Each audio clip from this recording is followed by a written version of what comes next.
Hello everyone, welcome back to my channel Design Your Art. So ಇವತ್ತಿನ ಈ ವಿಡಿಯೋದಲ್ಲಿ ಸ್ಯಾರಿ ಕುಚ್ಚು ಹಾಕೋದನ್ನು ತೋರಿಸ್ತಾ ಇದ್ದೀನಿ. ನಾನೀಗ ಡಬಲ್ ಕಲರ್ ಹಾಕ್ತಾ ಇದ್ದೀನಿ. ಸೊ ಸೆರ್ಗೆ ಕಲರ್ ಒಂದು ಮತ್ತು ಸ್ಯಾರಿ ಕಲರ್ ಒಂದು ಕಲರ್ ತೊಗೊಂಡಿದ್ದೀನಿ, ಪಿಂಕ್ ಮತ್ತು ಯೆಲ್ಲೋ. ಮತ್ತು ಇದು ಜೆರಿ ಥ್ರೆಡ್, ಗ್ಲೂ, ಇದು ಫ್ಲವರ್ ಡಿಸೈನ್ ಇರೋ ಬೀಡ್ಸು, ಮತ್ತು ಒಂದು ಎಮ್ಮಿಂಗ್ ಸೂಜಿಗೆ ಜೆರಿ ಥ್ರೆಡ್ನ ಹಾಕ್ಕೊಂಡಿದ್ದೀನಿ. ನೆಕ್ಸ್ಟು ಇದು ಕಟ್ಟರು. ಇಷ್ಟನ್ನು ಯೂಸ್ ಮಾಡಿ ಈಗ ಸ್ಯಾರಿಗೆ ಕುಚ್ಚು ಹಾಕೋಬೇಕು. ಇದೇ ಸ್ಯಾರಿ. ಈ ಸ್ಯಾರಿಲಿರೋ ಥ್ರೆಡ್ನ ಯೂಸ್ ಮಾಡಿಕೊಂಡೆ ಸ್ಯಾರಿ ಕುಚ್ಚು ಹಾಕ್ತಾ ಇರೋದು. ನೋಡಿ, ಈ ಥ್ರೆಡ್ಸ್ನ ಯೂಸ್ ಮಾಡಿ ಇದಕ್ಕೆ ಕುಚ್ಚು ಹಾಕ್ತಾ ಇರೋದು. ಇದು ಬ್ಯಾಕ್ ಸೈಡ್ ಇದೆ, ಇದು ಸೆರ್ಗು, ಇದು ಫ್ರಂಟ್ ಸೈಡ್ದು ಸೆರ್ಗು.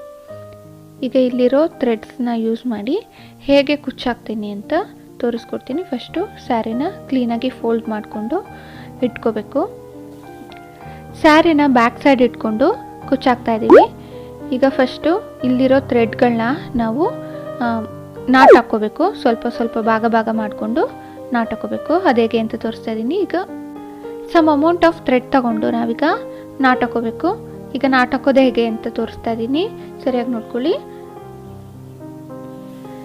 ಈ ರೀತಿ ನಾಟ್ ಹಾಕ್ಕೊಳ್ಳೋದ್ರಿಂದ ಬೇಗನೂ ನಾವು ನಾಟ್ ಹಾಕ್ಬೋದು ಮತ್ತು ಕ್ಲೀನಾಗೂ ಇರುತ್ತೆ, ಟೈಟಾಗೂ ನಾವು ನಾಟ್ ಹಾಕೋಬೋದು. ಈ ರೀತಿ ನೀಡಲ್ ಸಪೋರ್ಟ್ ತಗೊಂಡು ನಾಟ್ ಹಾಕೊಳ್ಳೋದ್ರಿಂದ ನಾವು ಈ ಸ್ಯಾರಿಯ ಎಡ್ಜ್ ಏನಿರುತ್ತೆ ಅಲ್ಲಿಗೆ ಕರೆಕ್ಟಾಗಿ ನಾಟ್ ಹಾಕೋಬೋದು. ಇಲ್ಲ ಅಂದರೆ ಒಂದು ಮೇಲೆ ಒಂದು ಕೆಳಗೆ ಆ ಥರ ನಾಟ್ ಹಾಕೋಗುತ್ತೆ. ಅದಕ್ಕೋಸ್ಕರ ನೀಡಲ್ ಹೆಲ್ಪ್ ತಗೊಂಡ್ರೆ, ಸಪೋರ್ಟ್ ತಗೊಂಡ್ರೆ ನಾವು ಈಸಿಯಾಗಿ ಮತ್ತು ಬೇಗ ಕೂಡ ಎಡ್ಜಲ್ಲಿ ನಾಟ್ ಹಾಕೋಕ್ಕೆ ಹೆಲ್ಪ್ ಆಗುತ್ತೆ. ಈಗ ಇದೇ ರೀತಿ ಸ್ವಲ್ಪ ಸ್ವಲ್ಪ ಥ್ರೆಡ್ನ ಸಪ್ರೇಟ್ ಮಾಡಿಕೊಂಡು ನಾವು ಈ ಥರ ನಾಟ್ ಹಾಕೋಬೇಕು. ನಾನೀಗ ಥ್ರೆಡ್ಡು ಎಷ್ಟು ತಗೊಂಡು ನಾಟ್ ಹಾಕ್ತಾ ಇದ್ದೀನಿ ಅಂತ ಅಂದರೆ, ನಾನು ತಗೊಂಡಿರೋ ಬೀಡ್ಸು ಸೈಜು ಸ್ಮಾಲ್ ಇರೋದ್ರಿಂದ ಆ ಹೋಲ್ ಒಳಗೆ ಎಷ್ಟು ಥ್ರೆಡ್ಡು ಹೋಗೋಕ್ಕಾಗುತ್ತೋ ಅಷ್ಟು ಮಾತ್ರ ನಾನು ದಾರನ ಸೆಲೆಕ್ಟ್ ಮಾಡಿಕೊಂಡು ಈ ಥರ ನಾಟ್ ಹಾಕೋತಾ ಇದ್ದೀನಿ. ಅಕಸ್ಮಾತ್ ನಾವು ಸ್ವಲ್ಪ ದಪ್ಪ ಸೈಜ್ ಬೀಡು ಅದು ತಗೊಂಡಿದ್ರೆ ಅದು ಹೋಲು ಜಾಸ್ತಿ ಇರೋದು. ಸೊ ಆಗ ಜಾಸ್ತಿ ಥ್ರೆಡ್ಡನ್ನು ನಾವು ತಗೋಬೋದಾಗಿತ್ತು. ಈಗ ನಾನು ತಗೊಂಡಿರೋದು ಸ್ಮಾಲ್ ಸೈಜ್ ಆಗಿರೋದ್ರಿಂದ ಸ್ವಲ್ಪ ಥ್ರೆಡ್ನ ತಗೊಂಡು ನಾಟ್ ಹಾಕೋತಾ ಇದ್ದೀನಿ. ಇವಾಗ ಸದ್ಯಕ್ಕೆ ತೋರ್ಸೋಕ್ಕೆ 4 ನಾಟ್ ಹಾಕಿದ್ದೀನಿ. ಈಗ ನೆಕ್ಸ್ಟ್ ಏನು ಮಾಡಬೇಕು ಅಂದರೆ, ನಾವು ಒಂದು ಬಿಟ್ಟು ಒಂದರ ಒಳಗೆ ನಾವು ಬೀಡ್ಸ್ ಹಾಕೋಬೇಕು. ಸೊ ಅದಕ್ಕೆ ಬೀಡ್ಸ್ ಹಾಕೊಳ್ಳೋದಕ್ಕೆ ಒಂದು ಬೌಲಲ್ಲಿ ನೀರು ತಗೊಂಡಿದ್ದೀನಿ. ಯಾಕೆ ಅಂದರೆ ಈ ಥ್ರೆಡ್ಡಿನ ತುದಿಗೆ ಸ್ವಲ್ಪ ಒದ್ದೆ ಮಾಡಿ ಚೂಪ್ ಮಾಡಿ ಆಮೇಲೆ ನಾವು ಬೀಡ್ಸ್ ಹಾಕಿದ್ರೆ ಅದು ಈಸಿಯಾಗಿ ಒಳಗೋಗುತ್ತೆ. ನೋಡಿ, ಈ ಥರ ಬೇಗನೂ ಆಗುತ್ತೆ, ಈಸಿಯಾಗೂ ಒಳಗೋಗುತ್ತೆ ಅಂತ. ಸೊ ಅದೇ ರೀತಿ ಈಗ ಈ ತುದಿಗೆ ನೀರು ಹಾಕ್ಕೊಂಡು ಈ ಥರ ಒದ್ದೆ ಮಾಡಿಕೊಂಡು ಶಾರ್ಪ್ ಮಾಡ್ಕೋಬೇಕು. ಅದಾದಮೇಲೆ ಬೀಡ್ಸ್ನ ಹೀಗೆ ಈಸಿಯಾಗಿ ಹಾಕೋಬೋದು. ನೋಡಿ, ನಾನು ಈ ಬೀಡ್ಸು ಒಳಗೋಗೋಷ್ಟು ಮಾತ್ರ ಥ್ರೆಡ್ನ ತಗೊಂಡಿದ್ದೀನಿ. ಈಗ ನೆಕ್ಸ್ಟು ನಾವು ನಾಟ್ ಹಾಕಿದ್ದೀವಲ್ಲ ಅದರನ್ನ ಅರ್ಧ ಭಾಗನ ಪಕ್ಕದ್ದು ಅರ್ಧಕ್ಕೆ ಸೇರಿಸಿ ನಾಟ್ ಹಾಕೋಬೇಕು. ಈಗ ಅದು ಸ್ಟಾರ್ಟಿಂಗು ಮೊದಲನೇದು ಇರೋದ್ರಿಂದ ಅದನ್ನು ಪೂರ್ತಿ ತಗೋತಾ ಇದ್ದೀವಿ. ನೆಕ್ಸ್ಟ್ ಒಂದು ಅರ್ಧ ತಗೊಂಡು ಈ ರೀತಿ ಮಾಮೂಲಿ ಫಸ್ಟ್ ಹೇಗೆ ನಾವು ನಾಟ್ ಹಾಕ್ಕೊಂಡ್ವೋ ನೀಡಲ್ ಹೆಲ್ಪಿಂದ ಅದೇ ರೀತಿ ಇದನ್ನು ಹಾಗೆ ನಾಟ್ ಹಾಕ್ಕೊತಾ ಇರೋದು. ಈಗ ಈ ಉಳಿದಿರೋ ಅರ್ಧಕ್ಕೆ ಇದು ನೆಕ್ಸ್ಟ್ ಥ್ರೆಡ್ಡಲ್ಲಿರೋ ಅರ್ಧ ಭಾಗನ ತಗೊಂಡು ನಾವು ನಾಟ್ ಹಾಕ್ಕೋಬೇಕು. ಸೇಮ್ ಇದನ್ನು ಹಾಗೆ ಮೊದಲು ಹೇಗೆ ನಾಟ್ ಹಾಕ್ಕೋತಾ ಇದ್ವೋ ಅದೇ ರೀತಿ ನಾಟ್ ಹಾಕ್ಕೋತಾ ಇದ್ದೀವಿ. ಇದೇ ರೀತಿ ಅರ್ಧನ ಸ್ಪ್ಲಿಟ್ ಮಾಡಿಕೊಂಡು ನಾಟ್ ಹಾಕ್ಕೊಂಡು ಹೋಗಬೇಕು. ಯಾಕೆ ಅಂದರೆ ನಾವು ಒಂದು ಬಿಟ್ಟು ಒಂದಕ್ಕೆ ನಾವು ಫ್ಲವರ್ ಬೀಡ್ಸ್ ಹಾಕಿದ್ದೀವಿ. ಸೊ ಆ ಫ್ಲವರ್ ಬೀಟು ಕೆಳಗೆ ಜಾರಬಾರ್ದು. ಸೊ ಅದು ಟೈಟಾಗಿ ಕೂತ್ಕೊಳ್ಳೋ ಥರ ಇದರಲ್ಲಿ ಫಸ್ಟ್ರಲ್ಲಿ ಅರ್ಧ, ನೆಕ್ಸ್ಟ್ರಲ್ಲಿ ಅರ್ಧ, ಈ ಥರ ಅರ್ಧ ತಗೊಂಡು ನಾವು ನಾಟ್ ಹಾಕ್ಕೊಂಡು ಬೀಡ್ಸ್ನ ಸೆಕ್ಯೂರ್ ಮಾಡಬೇಕು. ಈಗ ಇದೇ ರೀತಿ ಕಂಟಿನ್ಯೂ ಮಾಡ್ಕೋಬೇಕು.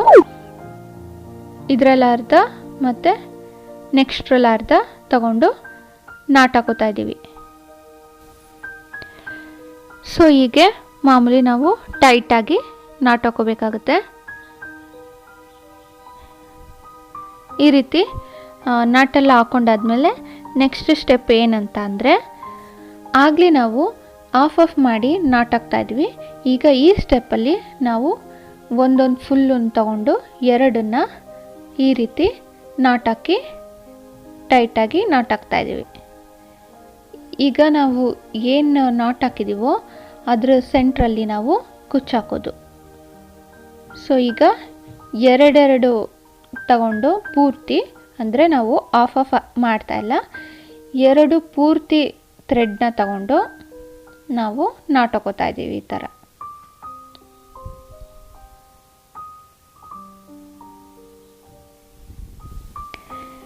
ಈ ರೀತಿ ನಾಟ್ ಹಾಕೊಂಡಾದ್ಮೇಲೆ ಈ ನಾಟಲ್ಲಿ ಕಾಣ್ತಾ ಇರೋ ಈ ಹೋಲಲ್ಲೇ ನಾವು ಸಿಲ್ಕ್ ಥ್ರೆಡ್ನ ಜಾಯಿನ್ ಮಾಡೋದು, ಅಂದರೆ ಅದರೊಳಗೆ ಸಿಲ್ಕ್ ಥ್ರೆಡ್ ಹಾಕಿ ಕುಚ್ಚು ಮಾಡೋದು. ಈಗ ಸ್ವಲ್ಪ ಕ್ವಿಕ್ಕಾಗಿ ಏನು ಪ್ರೊಸೀಜರ್ ಮಾಡಿದ್ವಿ ಅಂತ ಹೇಳ್ಬಿಡ್ತೀನಿ. ಫಸ್ಟು ಸ್ವಲ್ಪ ಥ್ರೆಡ್ ತಗೊಂಡು ಆ ಥ್ರೆಡ್ಗೆ ನಾಟ್ ಹಾಕೊಂಡ್ವಿ. ಈ ರೀತಿ ಒಂದೊಂದಾಗಿ ಸ್ವಲ್ಪ ಥ್ರೆಡ್ನ ಸೆಲೆಕ್ಟ್ ಮಾಡಿ ಅದಕ್ಕೆ ನಾಟ್ ಹಾಕೊಂಡ್ವಿ. ನೆಕ್ಸ್ಟು ಈ ನಾಟ್ ಹಾಕಿದ್ಮೇಲೆ ನಾವು ಒಂದನ್ನು ಬಿಟ್ಟು ಒಂದಕ್ಕೆ ಬೀಡ್ಸ್ನ ಆ್ಯಡ್ ಮಾಡ್ತಾ ಹೋದ್ವಿ. ಸೊ ಈಗ ಇದಕ್ಕೆ ಬೀಡ್ಸ್ ಹಾಕೋಕ್ಕೆ ನಾವು ಸ್ವಲ್ಪ ನೀರು ತಗೊಂಡು ಅದನ್ನು ಶಾರ್ಪ್ ಮಾಡಿ ಆ ತುದಿಗೆ ನಾವು ಬೀಡ್ಸ್ನ ಹಾಕೊಂಡು ಹೋದ್ವಿ ಈ ರೀತಿ. ನೆಕ್ಸ್ಟು ಈ ಬೀಡ್ಸ್ ಹಾಕಿದ್ಮೇಲೆ ಹಾಫ್ ಭಾಗ ಮಾಡಿ ಅರ್ಧ ಭಾಗ ಮಾಡಿ ಅದನ್ನು ನಾಟ್ ಹಾಕೊಂಡ್ವಿ. ಸೊ ಬೀಡ್ಸು ಸೆಕ್ಯೂರ್ ಆಗೋಕ್ಕೆ. ಸೊ ಈ ನಾಟ್ ಹಾಕಿದ್ಮೇಲೆ ಬೀಡ್ಸು ಸೆಕ್ಯೂರ್ ಆಗಿರುತ್ತೆ. ಸೊ ಇದಾದಮೇಲೆ ನೆಕ್ಸ್ಟ್ ಸ್ಟೆಪ್ ಏನಂತ ಅಂದರೆ, ಈ ಬೀಡ್ಸ್ ಕೆಳಗಿರೋ ಎರಡು ಏನಿರುತ್ತೆ ದಾರನ ನಾವು ನಾಟ್ ಹಾಕೋತೀವಿ. ಸೊ ಈ ನಾಟ್ ಹಾಕಿದ್ಮೇಲೆ ಆ ಬೀಡ್ಸ್ ಕೆಳಗಿರೋ ಹೋಲಲ್ಲಿ ನಾವು ಸಿಲ್ಕ್ ಥ್ರೆಡ್ನ ಆ್ಯಡ್ ಮಾಡಬೇಕು. ಸೊ ಸಿಲ್ಕ್ ಥ್ರೆಡ್ನ ಫಸ್ಟ್ಗೆ ಸುತ್ಕೋಬೇಕು. ಈಗ ನಾನು 2 ಕಲರ್ ಹಾಕ್ತಾ ಇದ್ದೀನಿ. ಸೊ ಪಿಂಕ್ ಮತ್ತು ಯೆಲ್ಲೋ ಕಲರು ಸುತ್ಕೋಬೇಕು. ಈಗ ಫಸ್ಟು ಪಿಂಕ್ ಕಲರ್ ಸುತ್ಕೋತಾ ಇದ್ದೀನಿ. ಅದಕ್ಕೆ ಎಕ್ಸಾಮ್ ಪ್ಯಾಡ್ಗೆ ನಾನು ಪಿಂಕ್ ಕಲರ್ದು ಥ್ರೆಡ್ಡನ್ನು 65 ಟೈಮ್ಸು ನಾನು ಸುತ್ಕೊಂಡಿದ್ದೀನಿ. ಸೊ ಇಲ್ಲಿ 65 ಎಳೆ ಪಿಂಕ್ ಕಲರ್ ಸಿಲ್ಕ್ ಥ್ರೆಡ್ ಇದೆ. ಸೊ ಇದನ್ನು ಎರಡು ತುದಿನ ಜಾಯಿಂಟ್ ಮಾಡ್ತಾ ಇದ್ದೀನಿ. ಸೊ 65 + 65 130 ಆಯಿತು. ಈಗ ಸೆಂಟರಲ್ಲಿ ಏನು ಜಾಯಿಂಟ್ ಇತ್ತೋ ಅದನ್ನು ಕಟ್ ಮಾಡ್ತಾ ಇದ್ದೀನಿ. ಈ ಥರ ಕಟ್ ಮಾಡಾದ್ಮೇಲೆ ಇದು 130 ಎಳೆ ಇದೆ. ಈಗ ಈ ತುದಿಗೆ ಗ್ಲೂ ಹಾಕೋಬೇಕು.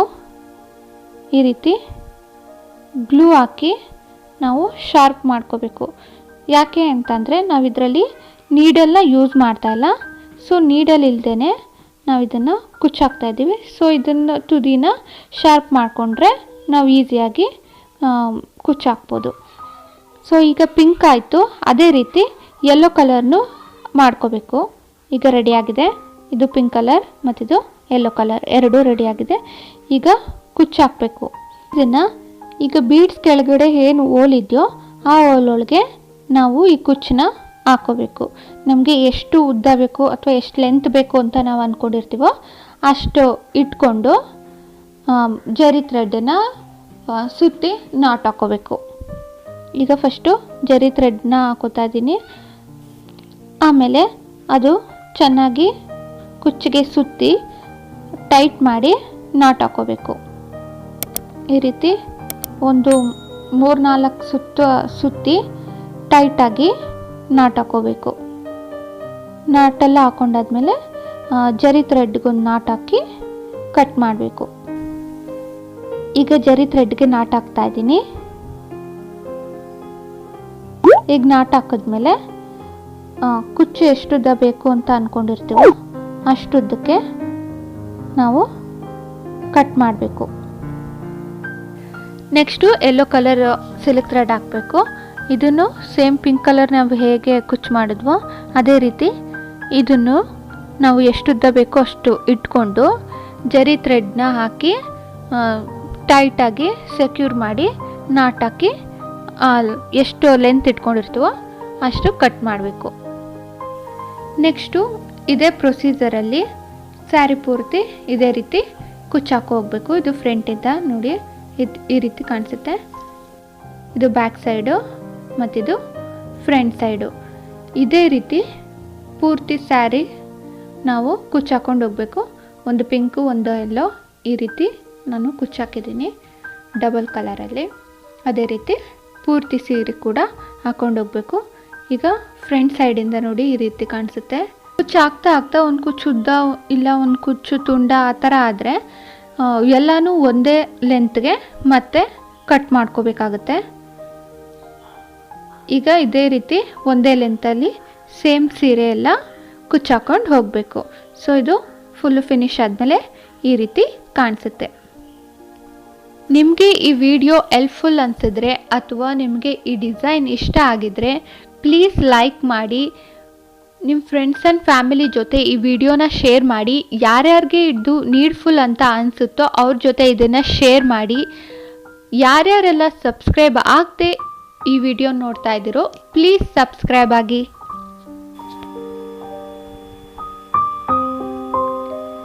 Thank you for watching this video.